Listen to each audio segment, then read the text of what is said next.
All right, in today's final exercise for the project, we're going to be going over creating your final video files. So that'll include a few different things.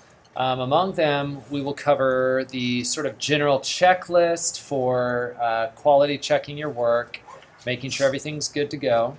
Following that, we'll look at how to create a loop of your video inside of After Effects for playback on our projection objects. And then we'll sort of review process-wise how to export out your two file formats correctly. And that's pretty much all we'll be looking at with this exercise. So let's get started off with looking at sort of checklisting your way through the project. So the first things that I'm going to review here, we're going to do down in the timeline in the layer area. That's pretty much where we'll be living and or where you have been living with the design of this project. So I'm just going to expand some of this out so we can see what we're doing. So again, if you're working in your own project and you want to follow along with this, again, if you're just kind of practicing, you may want to work off of a duplicate copy of your project. That way you don't mess anything up or make anything permanently occur on the file that you are not ready to do yet. But otherwise, feel free to take notes. So when looking in the timeline, here are a few things that we want to start with. Number one, we always want to make sure, and really before even looking at the timeline, I'm sorry, we need to make sure, of course, your composition is set to the correct size. Hopefully you've had that taken care of by now if you've already made your test video. But in the event that maybe you're a little bit further behind that, that's okay. You just need to go up to Composition from the top menu. Slide down to Composition Settings, and then you'll get a Composition Settings window pop up. And the only things that we need to check in here at this stage are the width and the height of what we're working with. And those are pixel dimensions. For the width, it should be 1024 pixels, and the height should be 768 pixels. So please make sure that your project is in that size range, and actually that exact size. So if you don't, then there will be stretching or skewing produced through the projector through its native reprojection format size. So you absolutely don't want to get that wrong. Under the Advanced tab, just to make sure it is checked, these two options for preserve frame rate when nested or render queue, or preserve resolution when nested need to be checked for what we're going to be doing. So make sure that those are rigged correctly as well. All right, I'm going to hit OK to close that window. All right. Once you have that out of the way, then we can start looking at timeline specifics. So down in the timeline, the first things that you want to review here is to really kind of scrub through your video slowly by dragging your playhead from beginning to end through your piece and just kind of watching your animation and your work to make sure everything is doing what it's supposed to be doing throughout the duration of your work. So that could be just watching to make sure that video is playing where it's supposed to, animated portions of the work are being animated correctly, and so on. Also, it's a good time to see whether or not your masks are in the right order, that there's nothing showing out from under them, right, in the stray sort of background areas outside of your object. So this is a good time to kind of review that as you drag through your timeline. And again, you go all the way from beginning to the end of your work. And that's kind of a first starting point for reviewing the material visually. What this doesn't do when you drag, of course, is it doesn't give you an audio preview as you go. And of course, the audio does play an important role inside of the design of a time-based piece. So whenever we're reviewing audio, a couple things we'll want to have set up. Number one, you want to have your audio panel visible. Make sure that that panel is visible. Number two, make sure that you have your headphones respectively plugged in so that you can listen to your work as you preview it. Now, if you remember from when we talked about designing audio inside of After Effects, or really inside of any audio application software, what you hear through your headphones is not necessarily accurate. And what you hear through your computer speaker is not necessarily accurate. What the audio meter is giving you is accurate. The digital measurement of audio is going to be more accurate than your headphones or speakers will ever be while editing audio. So when watching your audio, it's important to pay attention to that. So let's go ahead and do a little bit of audio previewing to make sure. So I'm just going to adjust my work area bar to render a short area of my timeline. When you're working on a computer, it's good not to attempt to render the entire timeline at one time. Shorten your timeline render area by dragging this long gray bar down to about, I would say, a 15-second region on these computers is not too shabby. Your home computer, again, if it's not as high powered, like 16 gigabytes of RAM packed into it and a good video card, you may need to use less time so it'll render faster, faster previews. But let me get these little markers up here because we're not using those anymore. Okay. But I'm recommending about 15 seconds on the lab computers here to generate decent previews that play at a semi-normal speed and also play your audio. So I'm going to shorten it up to about this, drag my playhead back to the 0 play marker. So it says 0 on my time code over here on the left. And I'm going to go ahead and play back my audio preview.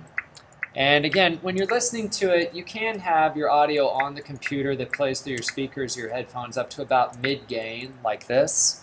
And then just watch your audio meter over here on the side to see what it's producing. So I'm going to go ahead and hit spacebar to start my preview. And remember, when you hit spacebar initially, it has to go through all the frames in the preview before it can generate a normal speed playback. And if you notice, this little bar going underneath my render bar is green, or at least part of it is, right? Like any little gaps you see, that means that there's not a preview frame rendered yet, and so it has to generate those. If you ever see gaps, it means that it's not quite ready yet. That area may need to be re-rendered. So again, you let it run through the first time to get all the frames gathered up. And hopefully it keeps rendering a solid bar for the entire render area. If it's not, then you need to shorten your work area down even further so that it can render the whole area without any kind of lagging or empty frame spots. Okay, there we go. So now it renders back and it gives me audio. Now, of course, listening to the audio, I can tell where it's breaking the sound barrier up here. That thing is peaking in the reds and the oranges whenever certain sounds come up. As long as whenever you hear your audio typically, it should hang out around decibels. When it starts peaking above 9 decibels, that's when you start getting really bad clipped audio. So unless that's your intention for your design, you may need to go into the individual layers associated with that audio change to make the adjustments in the audio levels. 2 ways you can do that. Either A, you locate the audio levels if you've designed it inside of After Effects like this, right, where you've got your tracks kind of lined up. Then you go into the independent audios and you check the audio level settings for those specific layers to adjust the audio level and drag it down if it's too loud. Likewise, if it's too quiet, you probably need to bring it up if you're not hearing it in your mix. However, if you designed your audio completely inside of something like Adobe Audition, then you will need to go back to your Adobe Audition file to go and edit the individual track volumes to make sure that they are all playing at a decent level so that everything can be heard and not, again, blowing up the speaker. Often a mistake that I see happen for students whenever they bring in their final work for critique is that they will come in with the work and the video plays great, but there's no audio. So sometimes a product of that is that they muted their audio channels on accident in After Effects and forgot to unmute them. So make sure you check that, okay? Muted audio channels will ruin your work. So will soloing, by the way. Or they didn't check their volumes, respectively, for different layers. So making sure that the gain levels for your audio tracks are set appropriately. So often I see that, or the audio is way too loud and it's really hard to mute or make it sound good. Just by turning down the volume on the speakers sometimes is not enough. So please go back and double check your audio levels, okay? If anything's peaking up past, again, that 3 volume units area on your meter when you're watching your piece, you need to find whatever piece of audio that is and bring it down. Trim it. So that's just kind of looking at audio as you listen to it and preview it. And again, when you're using this preview bar in After Effects, this is good just for also previewing live action like your animation sequence work and your video. I recommend, again, only doing about 15 seconds at a time and then dragging this work area over to the next 15 seconds and then previewing that respective region after that. And again, it will have to bring up more previews to get that area built up and replay correctly. So you will have to have some patience. But afterwards, you'll be able to watch it in at full speed and full resolution, hopefully. All right. So those are a couple things to pay attention to inside the timeline area. Other big things to watch for when you're working with your clips in the timeline area is to make sure as you visually watch the piece that there aren't any like blackout areas inside your design, like where everything completely turns off and there's nothing visible. Like there's not clips lined up correctly. If you meant to have 2 clips play back to back, like this clip right here ends right about here, and then this one starts immediately after it. So that kind of indicates a very fast transition that those 2 things are going to pop up on screen, one after the other. So make sure, like, if you have clips that are supposed to play that way, make sure that they're just not, like, barely spaced so far apart that there's a black frame that plays between them. That can look a little sloppy if it's not, again, if it doesn't look as though it's really intentional with the rest of the design of the work. So watch out for stuff like that.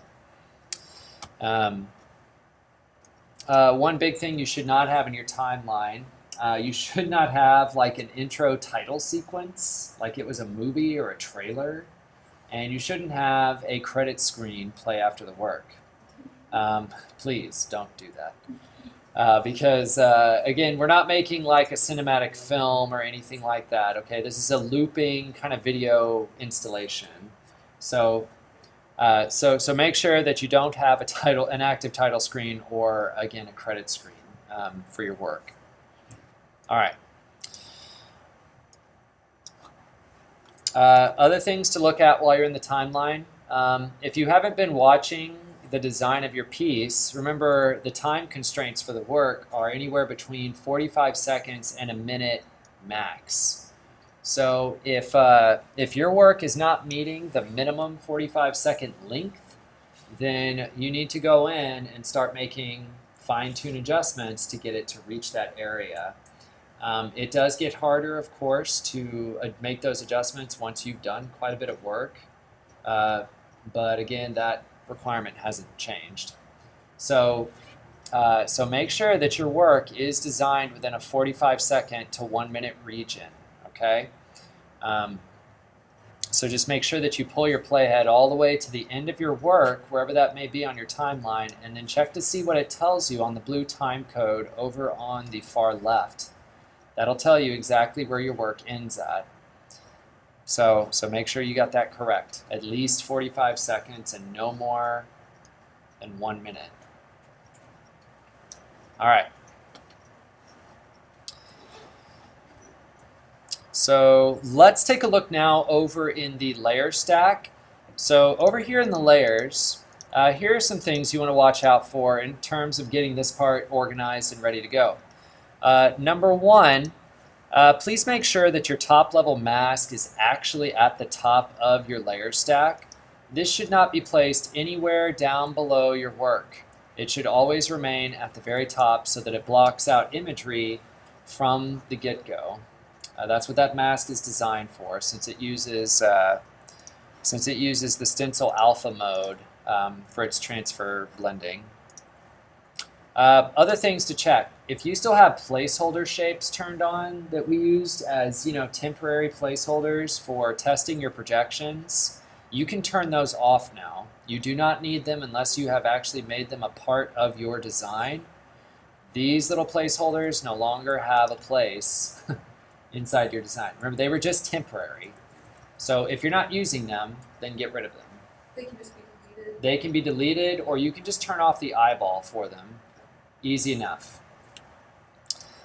So again, depending. Now, I've kind of repurposed them in my design, so I have not turned them off necessarily. But again, if you're not using them, please don't leave them on. You don't want to have the chance error of them showing up suddenly in your design by accident through a mask. So turn those off. Again, go through this. This is also just kind of practical. Like, go through your layer stack and make sure there are no layers turned on that you don't want playing visually. So that means turning off or turning back on eyeballs for media you want to show or not show. And then the same for audio. Any audio layers that you have that you don't want showing in the or listening or playing in the playback, you need to turn off their speaker appropriately. So make sure that you take care of that too. That's where like listening to your work comes into play. Listen very carefully, making sure only the audio tracks are playing that you want to play. If you have stuff in there that you were testing or trying out at one point and forgot about, get rid of it now. This is the time to do it. So that's a part to check. Your original reference photograph, that little guy that we shot way back when, you do not want to pop up back into your design by accident at some point, because it can become visible if nothing else is playing over the top of it if it's left on. So make sure to either turn off or delete your original reference photo layer, but leave it in if you haven't finished dealing with your masking yet. Okay? That was the only reason we had that in there, was just to get our masks established. But at this point, you really don't want it on for when you make the final export, so turn it off. Also, go through your layers. Make sure you don't have any little solo track circles turned on. Those little solo tracks will literally solo just those layers inside the design and turn everything else off and block everything else out. So please make sure that you have those appropriately turned off. That way you don't accidentally have something soloed out you don't want. All right. Another good thing, again, like as you're kind of going through and dealing with your layer stacks over here, it's always good to make sure your masks are operating correctly and they're where you want them and they've got the right blending modes turned on or track mats turned on. Those are just good, simple things to go back over. One other thing to watch when you're reviewing your work, again, make sure your animation work is panning out correctly the way you want it to do things. If you've dropped accidental keyframes into your design and you've got like a shape that was supposed to go like from one side to the other, but instead of going straight across, it's making a zigzag U-turn all the way across the screen like that, probably a good time to recheck your keyframing in your timeline and delete any excess keyframes that you've created. That way it cleans up your animation and doesn't do anything unexpected like that. So just a couple things to review in terms of that part.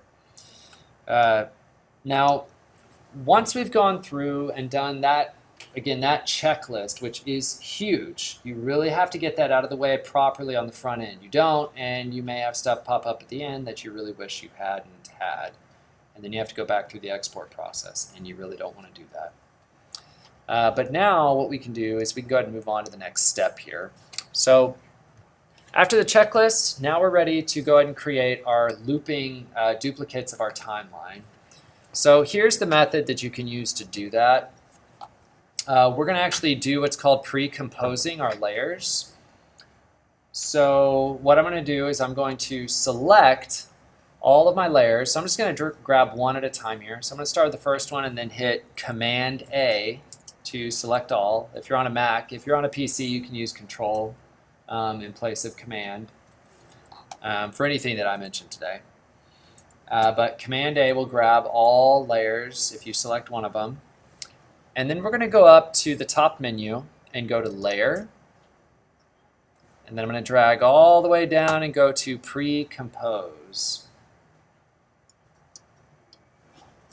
Now, Pre-Compose, I don't remember if I talked to you guys about this before. I think I did. But pre-composing does allow you to merge multiple layers together in the timeline to sort of help visually simplify things or allow you to add special effects onto multiple layers at once. So it's a great tool. They also call it nesting, is another technical term in the animation world for that. So what we're doing is we're going to group all our layers together into one new layer. You can rename this new comp if you want to, because that's what it's going to make. What it's called a layer comp. You can call it something if you want, like loop, if it helps you to understand what it looks like in your timeline. We don't need to change anything in here though besides that. So I'm going to go ahead and hit OK. Now that I've done that, I've got one single layer now in my timeline. Again, not everything's deleted, it's just stored inside. If you ever want to go back in, just double click on where it says the name of the layer, and there's all your stuff. Now, notice that it opened a second tab for me right here when I double clicked on that layer, so I can go back to my main level comp right here. And it does maintain a comp name for the main comp. It just calls it main comp right now.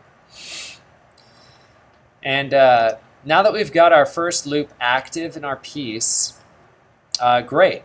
But we do have a couple things we need to do to get it ready for looping. Besides the fact that we made it, a few things we need to do. Like number one, we need to trim this clip down according to where our clip actually ends. Right now, my clip doesn't actually end at 1 minute. I just happen to have media that goes all the way out to the 1 minute marker. See this in my timeline from between 45 seconds and a minute. There's a bunch of imagery that goes all the way to that point. But I do not want to render all of that into my piece because I don't have animation and media that occurs in this part of the design. This is just stray extra still imagery extending out past it. So what I want to do is I need to identify in my composition where the end of my piece is. So I'm going to drag my playhead until about where the end of my animation is. And again, for your work, that's going to be different from mine. My piece does end right around 40 seconds on the mark, or 46 seconds. And that's where I want to trim it off at. So here's how we trim it down once you get that positioned. So if you ever want to cut a layer, like trim its out point in the timeline, you move your playhead into position, and then to trim the tail end off of your layer, you can press Option, close bracket, or Alt, close bracket.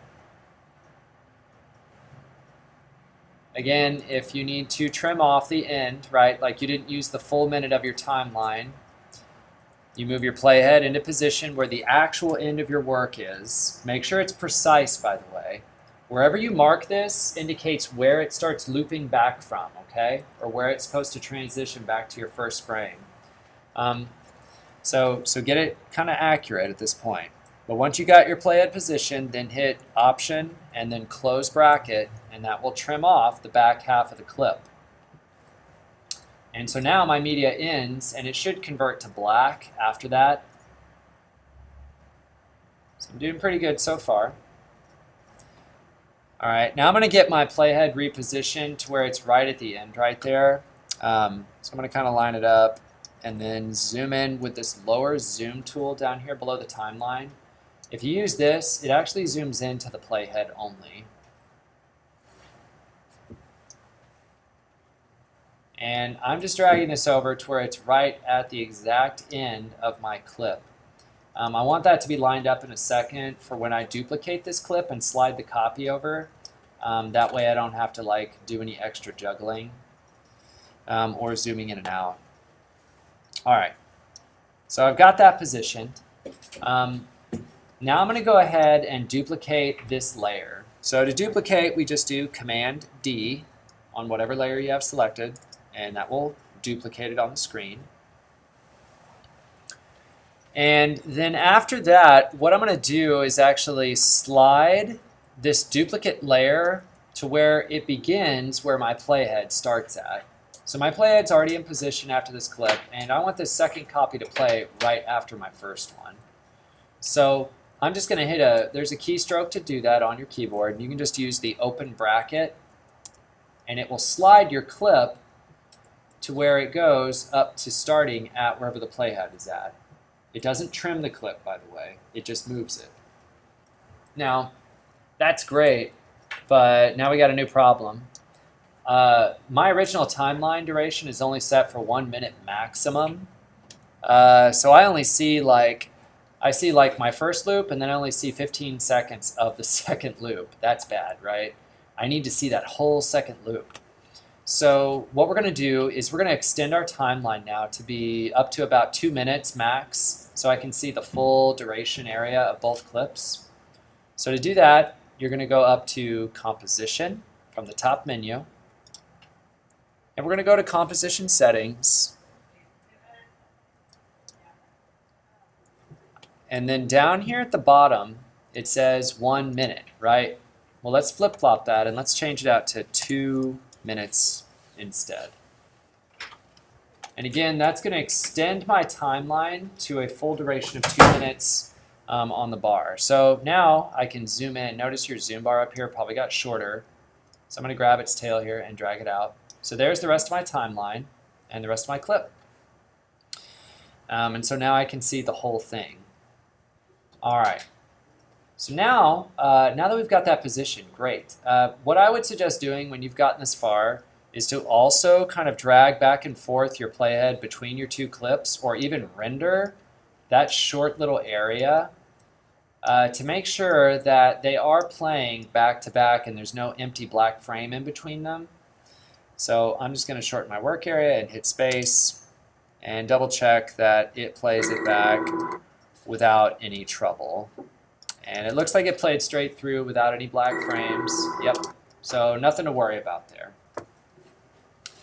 If there are black frames in between, you're going to have to zoom in most likely at this stage and make sure that they are lined up frame to frame. Because if they're not, if they're off by even this much, that's enough to make an empty black frame and make it flicker. See how it flickers like that on screen? It will still show that, by the way, even if it's 1 frame length. That fraction of a second. So just make sure you got that thing correctly positioned for that part. Zoom all the way in if you have to. All right. Now that we got that part rigged up, the last thing that we need to do at this stage is get our work area, this little fat gray bar below your time ruler, to be the exact length of our total video area, or just our total area of both of our clips. So here's the way that we'll do this. You can shortcut it if you want to, or you can just drag it out. If you want to shortcut it, you can drag your playhead to the 0 and hit the B key on your keyboard, B for beginning, and that will drag the endpoint for the work area bar to wherever your playhead is. And then I'm going to drag this to the end of my clip and just kind of zoom in a bit.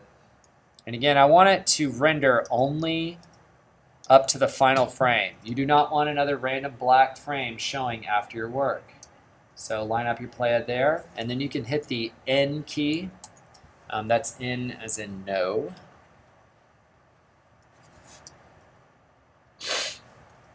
And it'll get it approximately set. If it's off, like here, if you notice, like I did it and it was off by off by a frame whenever I hit N, it's kind of having a little trouble rounding down to this frame. So if you do that, you may still have to drag the frame back, the work area back to where it actually ends right here at the end of your work. But you want to make sure that's right so it loops correctly at the end. And again, when you're done, always check to make sure that your work actually will loop on itself correctly. So where the two clips play together, please make sure that whatever media you have organized at the beginning and ending of your video actually does sort of reconnect together, and that it's not just a sloppy, reconnected clip. But review your animation. See if you need to repeat or re-keyframe the same things you were doing at the beginning of your work. Maybe the clips fade over each other, I don't know, but something to think about. All right, now that we got that rigged, now we can go ahead and do the exporting. One last thing I'm going to do before I export, I'm going to rename my main comp now. Instead of calling it main comp, I'm going to go up to composition from the top menu again and go to composition settings. And I'm going to call it final comp. This will be much faster to navigate when we reopen our project inside of Adobe Media Encoder. I'm not going to be opening it directly out of After Effects this time. I do want to show you how to open it without using more system resources to keep After Effects running in the background. So get that rigged and say OK. And save your work at this time. So you can do Command S or go to File and do Save. And what we're going to do now is we're going to go ahead and close out After Effects and go to Adobe Media Encoder instead. Now remember, if Adobe Media Encoder in the labs is not preloaded on the application bar, so you will have to go into your applications and open up Adobe Media Encoder from the application area. The reason I'm closing out After Effects, again, is that I need as many system resources as I can make available in the computer so it doesn't slow down the export process. Videos take time to render out of the system. So when you're getting ready for this stage, make sure that all excess applications are turned off. Okay? This should not be a time to where you think that you need to keep using the same computer to go and do all your browsing, YouTubing, or other classwork online. Do not do that, okay? You need to let the computer do what it needs to do by itself without any other activity. It's like a weird, major introverted process that it needs to go through. So make sure that all other excess applications are turned off. If you're on a Mac, you can go up to the Apple symbol at the top and go to Force Quit. And you can find any other open applications running, and you can turn them off from there and force quit them individually. Obviously, you don't want to force quit Media Encoder or Finder. But anything else turned on, go ahead and kick it. Turn it off, please. Once you get into Media Encoder, we need to do another thing before we get rolling on this part. Please make sure that your project is actually located, or a copy of it rather. A copy of your entire project and all of its folder and assets are on the desktop. So you don't want to run it off of your little thumb drives. Those thumb drives are not designed to handle the exporting level that you need to send media out fast from the computer. Leverage the computer's processing power, its RAM, its memory, and all of that. Do not try to make it squeeze it through your little thumb drive, okay? If you're working from a high-powered, Thunderbolt-connected portable hard drive, then you're probably okay. I'd still recommend working from the desktop ultimately, because the computer is still going to be faster on any level. So leverage the computer when possible. Yes, question? Did you have a question? Oh, yeah, I saw the hand go up. You're raising hands on me. Okay, all right. So that's just an important thing to do. Get your work off of your drive and get it onto your desktop instead.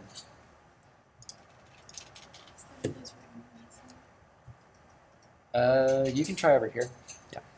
So what we're going to do now in Media Encoder is I'm going to change one preference setting for exporting.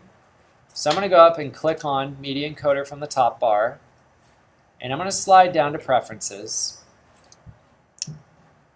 When I get inside the Preferences window, I'm going to go down to Memory, And I want to make sure that the RAM reserve for other applications is at its absolute minimum. I want as much RAM allocated to Media Encoder as I can give it. Again, that's going to boost the export time overall if we give it more. So on these computers in the lab, we have 16 gigabytes to play with. That's pretty good. At home, you may not have that much, so just be aware that that will have impact on the speed of the render process. So if you're able to come up here, you probably have a better chance unless you have a really nice supercomputer at home or a nice video editing workstation to go into. But I always change this value right here to whatever lowest number it will give me. So on this computer, it gives me 3 gigabytes minimum that I have to divert to other applications. So I'll say OK after I got that rigged. OK, now that we have that set, now we're going to open up our After Effects project into Media Encoder. So here's how we do that step. Up here in the Q window of Media Encoder, there's a little plus sign up in the upper left corner, and we're going to click on that. That's for adding a source to Media Encoder to read from. So I click on the plus icon, and it opens up an open window. And I'm going to go into my desktop project folder and find my After Effects project file. And I'm going to go to open.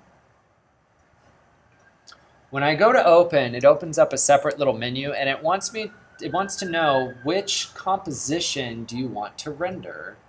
This is where it's important that you name your compositions, because if you don't, then you'll get all mixed up and not know which one you're supposed to send out of the system.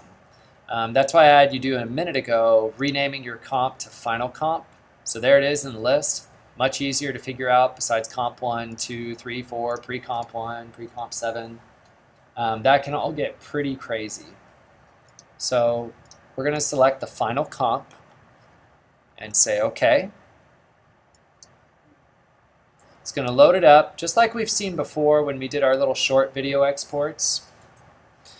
And the only thing we want to change with this first file is the output file setting, because it's got everything set up for the standard H.264 file. So I'm just going to click on this blue text under output file right here.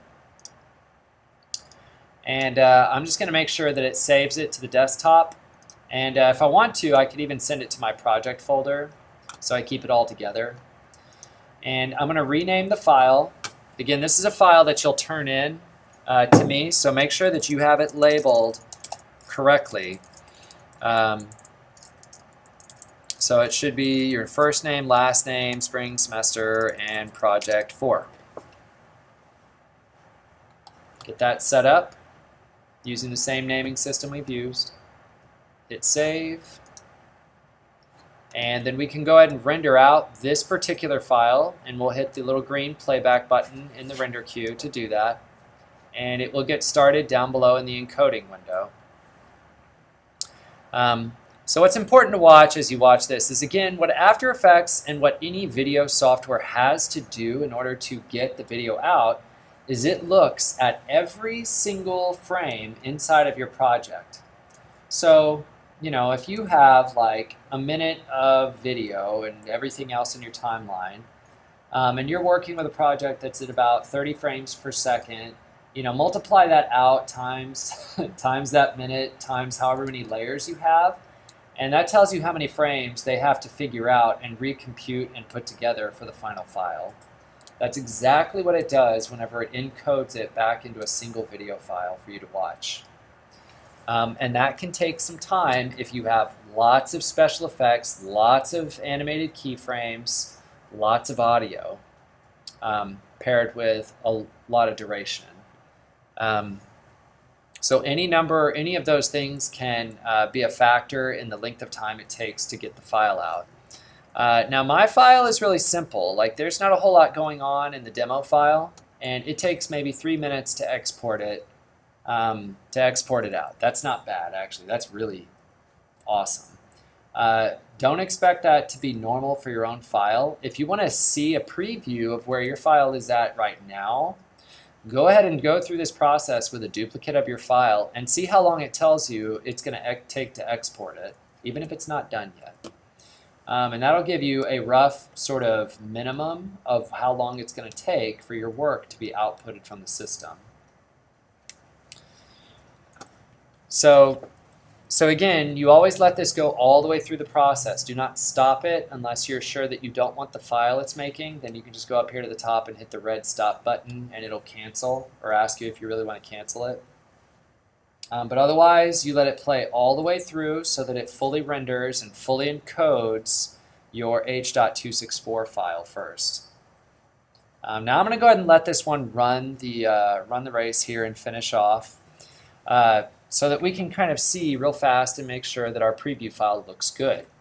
Remember, every time that you export something, always double check the file that you get out of the system to make sure it's playing back correctly, and that you actually hear the audio playing with it, and that everything looks good and looks appropriate and correct and technically right. So you got to watch those things. All right, almost done. 3, 2, 1, and we're done. Okay, so I'm going to minimize Media Encoder and go to my project folder. And here's the file it created. So I'm just going to hit spacebar to play it. And there it starts running the preview. So I know I got stuff working out correctly so far. Everything's looking pretty good. Again, you always want to make sure that you watch it, especially the one you exported, all the way from beginning to end, making sure everything looks right. Do not believe for one moment that your file is going to be fine after you export it and you don't decide to check it. I have students who've done that in the past, and then when they play it on critique day, half of the video doesn't play, or the audio didn't play, or it suddenly became a corrupt mess and glitchy mess at the end for one reason or another. And again, when you're watching it, other things to watch for, like here's one that'll get students. If you didn't set your work area inside of After Effects correctly to render up to a certain point, black frames are going to render at the end of your timeline, and it won't loop correctly, and it'll look really sloppy. And you'll know if you drag this through and you see a big gap between your layers playing or at the very end. So watch out for that stuff. Even watch out for it at the beginning. So you want to make sure and double check the file at that point. Now, once you've made the regular H.264, then you can come back in and we can make our QuickTime file. And to make the QuickTime, you just go back to Media Encoder, select the file that it rendered already, and then hit Command-D to duplicate it, so it'll make a fresh copy on the render queue. And then we're going to start off by changing its format from H.264. So I'm going to click on the words there, H.264, that are in blue. And it's going to open my export settings window. Once that opens up, we're going to go over to the right side of the screen over here, and we're going to change starting with the format. So switch the format from H.264 and switch it to QuickTime. Now we're going to go to the preset and switch that to Match Source Rewrap.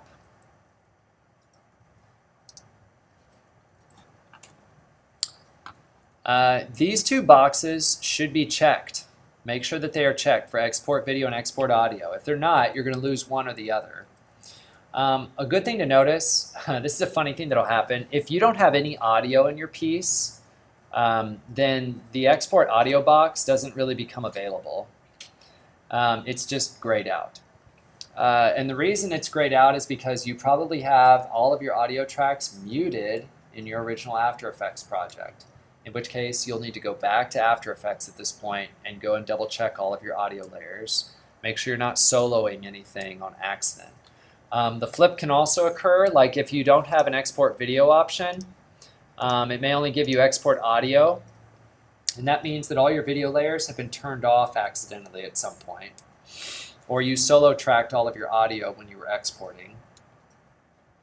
And in which case, all you get to export from here is an MP3 file or an audio file.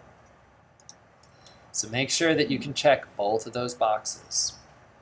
All right, let's slide down to this little video tab down here. And inside this little region, if you slide down a little bit, there's an option here under Basic Video Settings and a button that says Match Source. Click on that Match Source button. And when you do that, it unlocks the video codec right here, pull down. You need to change the video codec for your QuickTime file. If you don't, it will not play back.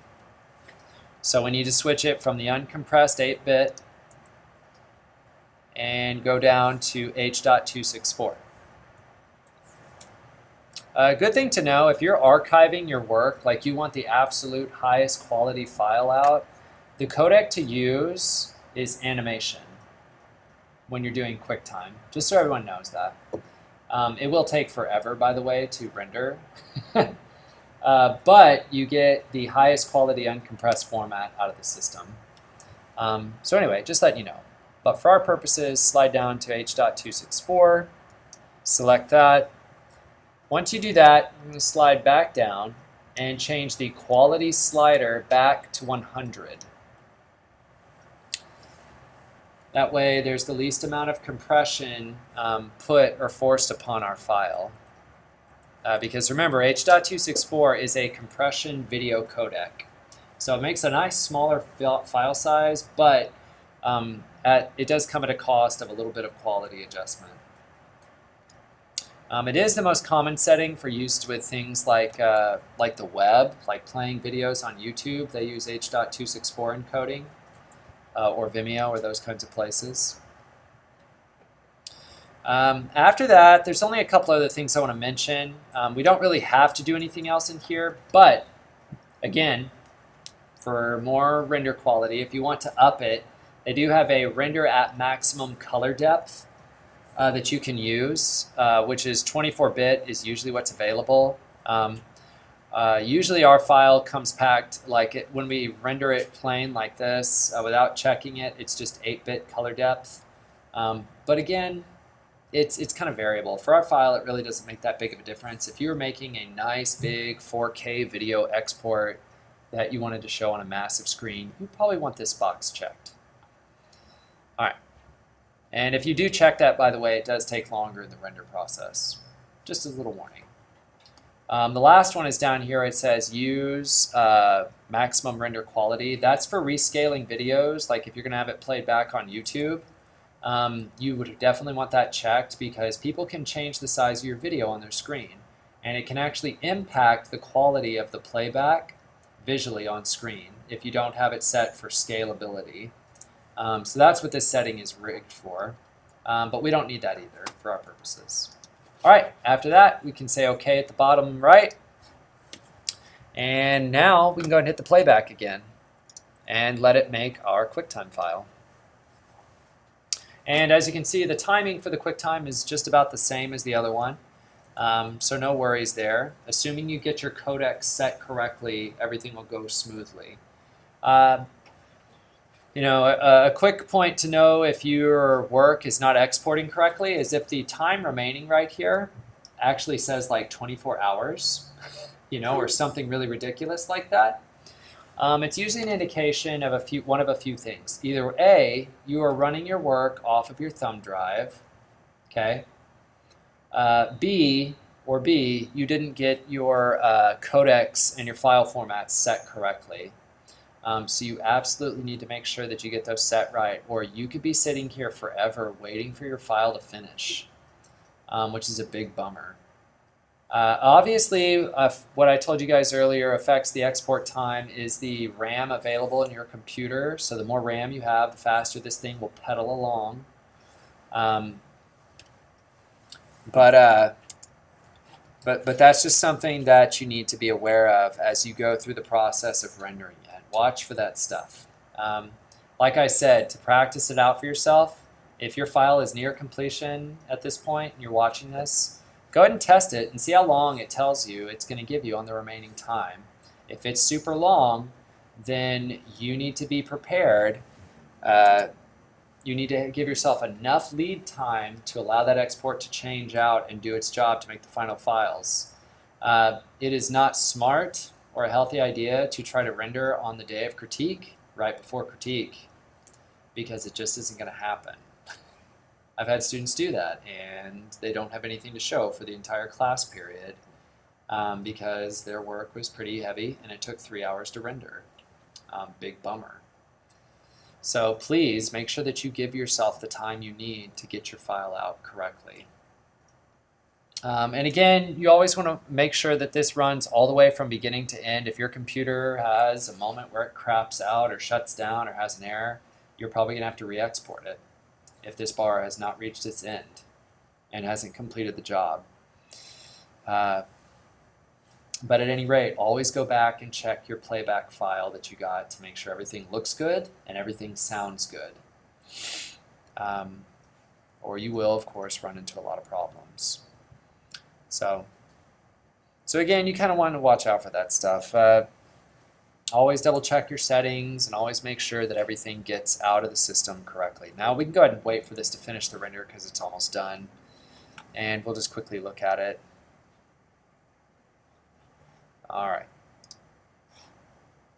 Let me go back in here, and there's my MOV that it just made. And I can hit spacebar to preview it.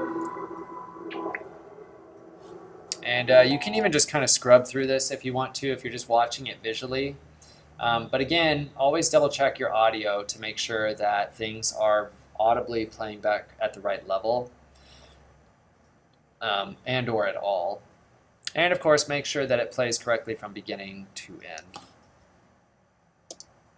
And that is pretty much all you have to do to prepare your export files.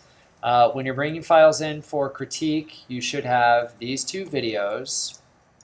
You should also have a PDF of your artist statement. And if you have used any outside media, like audio or video, that does not belong to you in your file, your final work, you need to have that on a works-cited PDF page with hyperlinks, direct links, and mention of what those files and formats are. So please make sure to have that included all together on a thumb drive on critique day. All right, that concludes the export exercise. Again, review the video, check out the notes or the export document that I have loaded up in Blackboard to make sure that you have everything done correctly.